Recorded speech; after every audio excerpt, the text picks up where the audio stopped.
começa agora Papo Aberto, aqui na TV Colunas do Triângulo, a TV da Fundação Maçônica Manuel dos Santos. Estou recebendo hoje o psicoterapeuta Luiz Carlos Cruzeira, nome diferente. De onde veio, Luiz Carlos? Origem italiana. Origem italiana? Origem italiana. Mas nascido aqui mesmo no Brasil? Nascido no Brasil. Bom, o psicoterapeuta Luiz Carlos Cruzeira, ele trabalha numa área até diferente, que desperta muita curiosidade. Todo mundo tem vontade de passar por isso, que é a hipnoterapia. O pessoal sempre pensa na hipnose, o pessoal lembra primeiro dos circos. Aqueles truques que acontecem dentro dos circos, né? Do pêndulo, de círculos com os dedos, ou círculos girantes para o pessoal. Como é que funciona mais ou menos a hipnose? A hipnose nada mais é do que estado alterado de consciência e percepção. Ou seja, afastamos o racional e entramos na memória, tanto consciente como na memória inconsciente do indivíduo. Onde estão os focos, os problemas, os traumas, os registros mentais desde o nosso nascimento. E em algum momento da nossa vida que estão as causas, né, dos problemas. Então a hipnose, ela trata o quê? Causa, não trata sintoma como a medicina.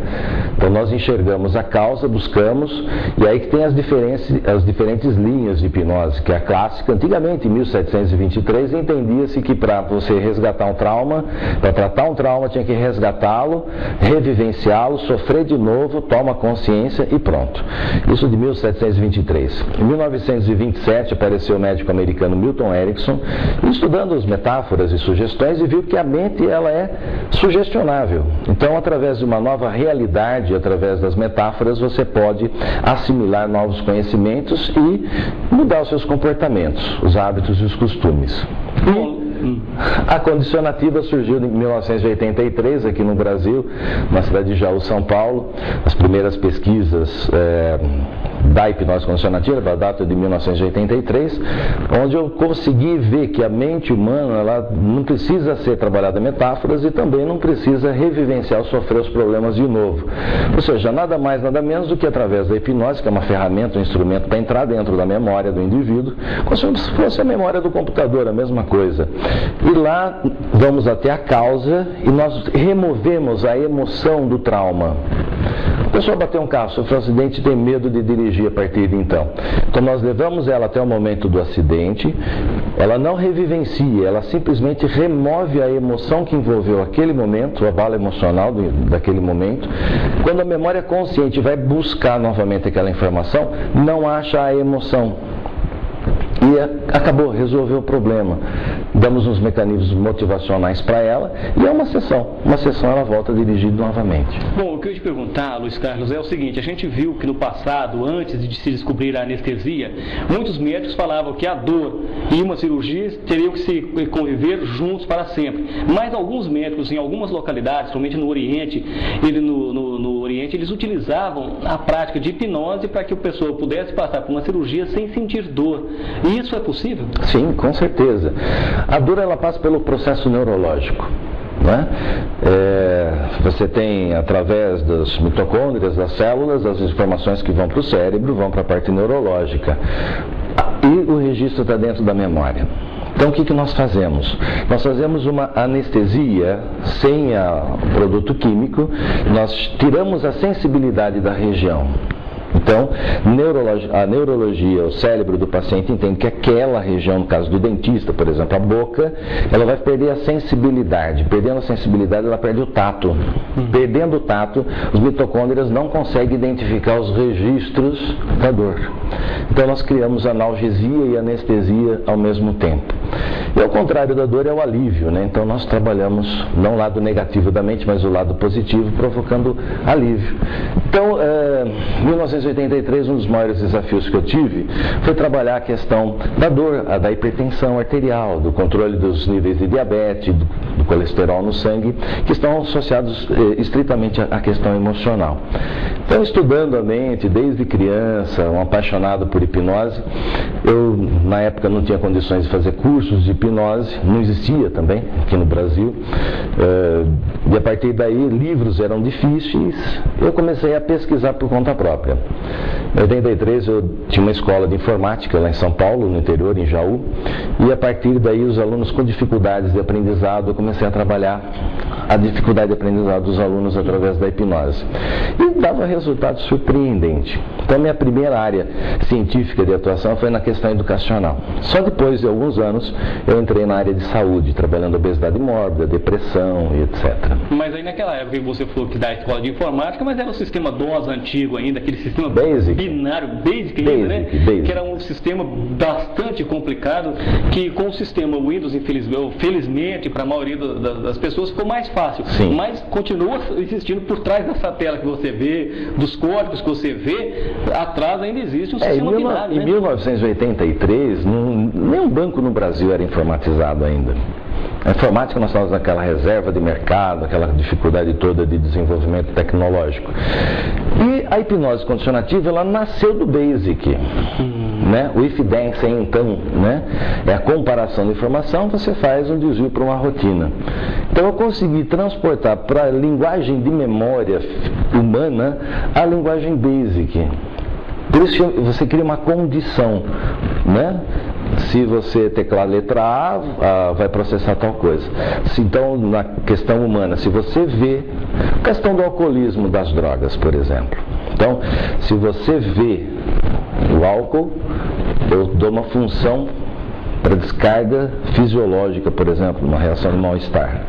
Se você sentiu o olfato, se você sentiu o cheiro do álcool, você tem uma reação contrária, desprazerosa, porque até então é prazerosa, a gente tem que ter trabalhado o contrário. Se você ouvir, se você degustar, se você tocar.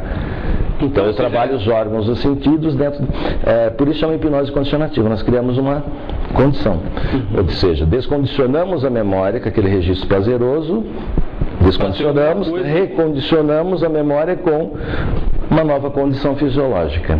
E aí você trabalha toda a parte endócrina, cardíaca, circulatória, digestiva e por aí afora. Bom, Luiz Carlos, e com relação a alguns problemas de estudos, igual a pessoa fica muito nervosa quando vai fazer uma entrevista para emprego, ou aquela outra pessoa que gagueja sem parar, ou seja, colocou ela num estado de estresse, a pessoa já perde logo o rebolado e ela começa a gaguejar. É possível também? Claro. O que acontece? A timidez. A timidez tem causa. Não é? Em algum momento lá da infância, por exemplo, na sala de aula, a professora colocou a criança numa situação de intimidação. Ele foi ler lá um texto na frente e ele gaguejou. E todo mundo riu. Ou ele pulou uma palavrinha, todo mundo riu. Aquele registro do riso dos colegas vai ficar dentro da memória e esse registro não se apaga nunca. É esse registro que toda vez que a pessoa vai crescer, entrar na adolescência, virar adulto, toda vez que ela vê um público na frente, pessoas na frente, ela não consegue falar, ela gagueja, ela treme, ela transpira, tem taquicardia, a respiração fica ofegante, justamente por causa desse registro que é associado naquele momento que ela está se manifestando perante as pessoas. É um tratamento super simples, também em 1 a 3 sessões a gente resolve isso. Vamos até esse momento lá da infância. Ele vai pegar aquela emoção negativa do momento e bloquear ela dentro do inconsciente, de uma parte do inconsciente que nós criamos. Então, conscientemente, a pessoa não tem mais acesso. Só que ele tem todo o mecanismo motivacional. Quando ele vê, quando ele cheirar, quando ele ouvir as pessoas, quando ele for se comunicar com as pessoas, as reações passam a ser de forma diferente. Bom, quando a gente pensa na hipnose, a gente lembra logo assim daquilo que fica na maioria dos filmes, principalmente os filmes americanos, que trabalha demais, o pessoal quer voltar a saber o que ele foi em outra vida. E aí o pessoal fala assim, ninguém quer ter sido um escravo, todo mundo quer ser rei, rainha, príncipe e princesa. E existe ainda procura, muitas pessoas procuram o Luiz Carlos Cruzeiro para falar assim, eu quero saber o que eu fui em outra vida. Nós não trabalhamos vidas passadas, todos os nossos problemas estão aqui nessa existência. Mas eu quero saber assim, muitas pessoas ainda procuram. Procuram. Até novela, né, acaba divulgando, difundindo isso aqui no Brasil. Seria terapias de vidas passadas. Então nós não trabalhamos a hipnose condicionativa, ela trabalha até o período da gestação dessa vida, né? O momento que você está sendo fecundado, muitos dos problemas, os traumas do ser humano, dos desvios de comportamento humano, está na gestação a causa. Então a gente tem que ir até lá, e o único meio, conscientemente, você não lembra da tua gestação. Mas na hora de uma sessão, isso vem. né? Sentimentos de rejeição da mãe, às vezes violência, tentativa de aborto, sensação de prazeres e desprazeres da mãe durante o período dos 9 meses de gestação. Isso tudo vai ficar enraizado, está enraizado dentro de nós. O que a sua mãe vivenciou lá no teu período de gestação está dentro de você, as informações dentro da tua memória. E da minha também, com relação à minha gestação. Às vezes um nascimento difícil.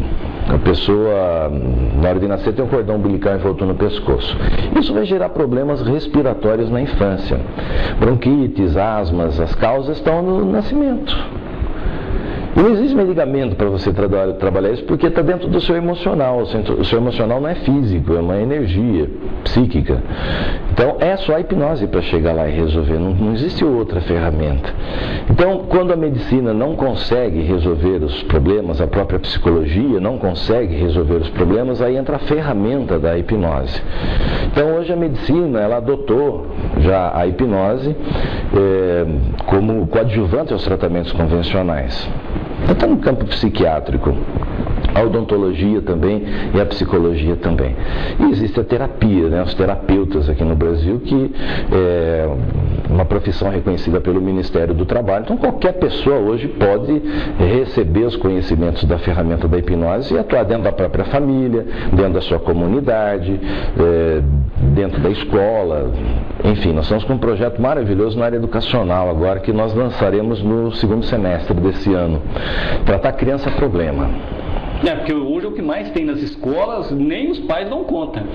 Porque a geração que está chegando aí é uma geração problema. E essa geração problema, eles vão ter os transtornos comportamentais na hora que entrar na adolescência. 13, 14 anos, já começam os desvios de comportamento. Então a gente consegue coibir isso através da hipnose clínica, hipnose educacional, que é o que nós estamos lançando. Então deverá ser atendido, não sei o número de pessoas ainda, nós estamos com um projeto piloto para ser implantado em Jaú ainda este ano, deverá ser atendido cerca de 7.000 crianças, por volta de 7.000 crianças. E aí tratar essa questão da déficit de atenção, concentração, a dislexia, dificuldade de comunicação oratória, a obesidade infantil.